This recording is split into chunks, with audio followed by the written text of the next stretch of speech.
All right, you ready? You bet. I'm going to call this meeting to order for Polk County Board of Commissioners for Wednesday, December 11th, 2024. All commissioners are present. Announcements are on the agenda and extra copies are near the door. First item up is for comments for items that are not on the agenda.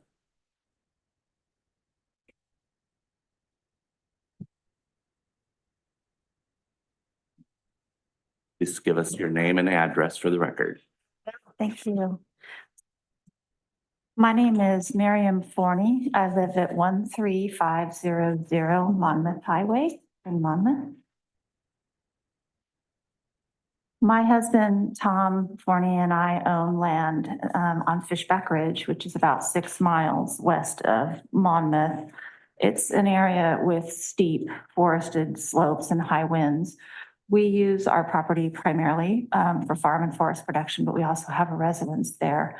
I'm here today to register concerns about wildfire risk related to the Planning Department's recent land use decision 2301.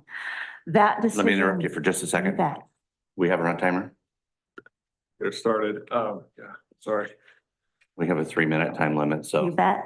You bet. starting right now. All right, I can do it.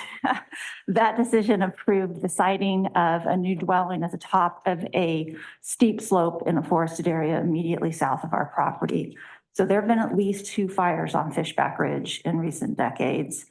Prevailing winds are from the south, and of course they move up slope, which means that a fire on the adjacent property could easily spread to ours. The land use decision says that the owner of the subject property has to establish and maintain primary and secondary fuel breaks in accordance with the Oregon Department of Forestry standards. But at the same time, the decision approved a dwelling location with insufficient room for both fuel breaks. What the decision seems to have said, but it wasn't clear, is that the ODS standards can be met by overlapping the fuel breaks, resulting in a total fuel break width less than the standards describe. To which I ask, why would the Planning Department do that when wildfire is increasingly an issue? In the last decade, the Western US has seen a 250% increase in structures lost to fire. The ODS standards were written in 1991, in a time before extreme weather was increasingly an issue. So it's likely that the standards are insufficient today, even when the fuel breaks are not overlapped.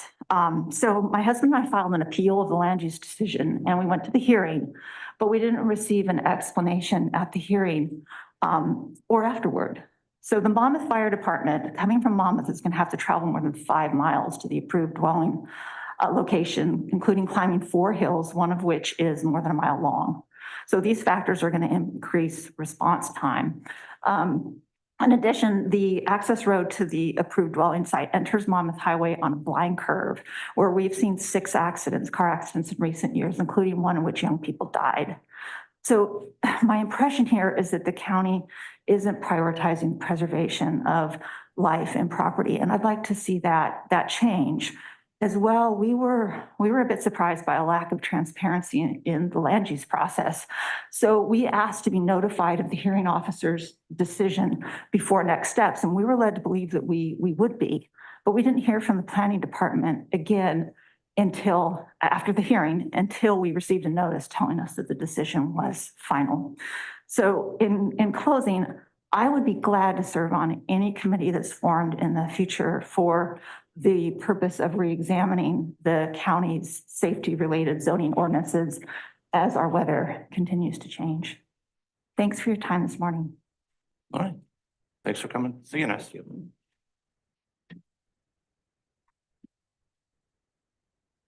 Any other comments? Okay, hearing no other comments, I'm going to move on for the approval of the agenda. Also move. Second. It's been moved and seconded. All those in favor signify by saying aye. Aye. Aye. Passed unanimously. Approval of the minutes from December 4th. I'll move approval. I'll second that. It's been moved and seconded. All those in favor signify by saying aye. Aye. Aye. Passed unanimously. And approval of the consent calendar. Also move. Second. It's been moved and seconded. All those in favor signify by saying aye. Aye. Aye. Passed unanimously. Length of service awards, Mr. Hawkins. Good morning, Mr. Chair, members of the board. We are here to recognize a couple of employees today, but as usual, I'm going to start with the one that's here. and our only audience member. So we'd first like to recognize Laura Wilcoxon with our Behavioral Health Department for 10 years of service to Polk County. So Laura, you get to come on down.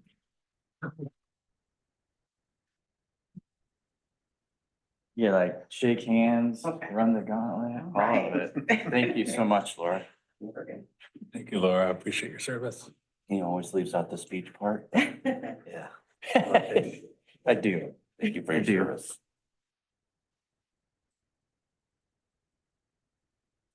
Secondly, this individual is unable to be here today, but we'd like to recognize Calvin Lowe with the Sheriff's Department for Sheriff's Office for 10 years of service to Polk County as well.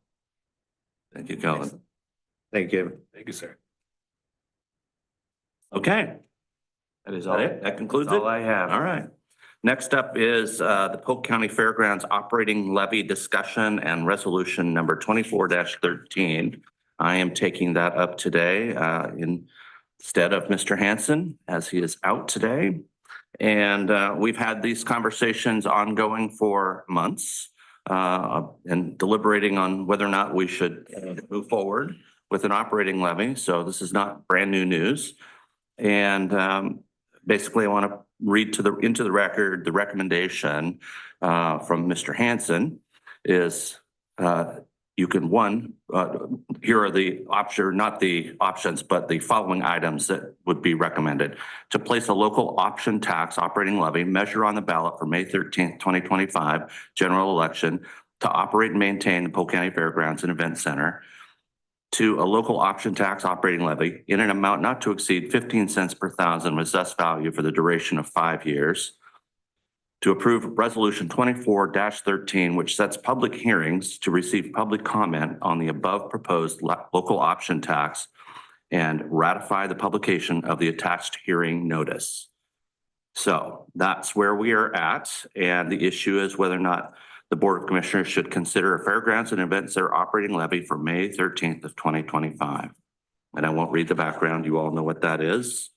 And this resolution sets in motion the public hearing requirements for this action and gets us started, I think, January 8th, as I recall, is our first public hearing date, maybe the only public hearing date that I can think of, both in the morning and in the evening. And that's where we're at. So you do have a resolution in your, no, you don't. Don't have a resolution in front of you. We do. Or we should in the. It's in the electronic packet. You have it in front of you. I've read Okay. it. So shall I waive reading it or do you want me to read it? Either way. And You have it, you've seen it, you've read it. yes. Shall I waive reading it? I don't think we need it read. Okay. So again, as I said, resolution 24-13 sets into motion the public hearing process and notification of all involved. So I'd move that we go forward with resolution 24-13 for the Polk County Fairgrounds Operation Levy. I'll second that. Okay, it's moved and seconded. Any further discussion? All right, hearing none. All those in favor signify by saying aye. Aye. Aye, passes unanimously. Chair, are there other motions you require for the scheduling the May 13th? Putting it on the ballot in May, or is it all contained? That'll be subsequent to the hearings. It'll be subsequent to the hearings. Gotcha. Thank you. Okay. Do we have a need for an executive session? None for me, sir. None? Okay. No further business? No, sir. We are adjourned.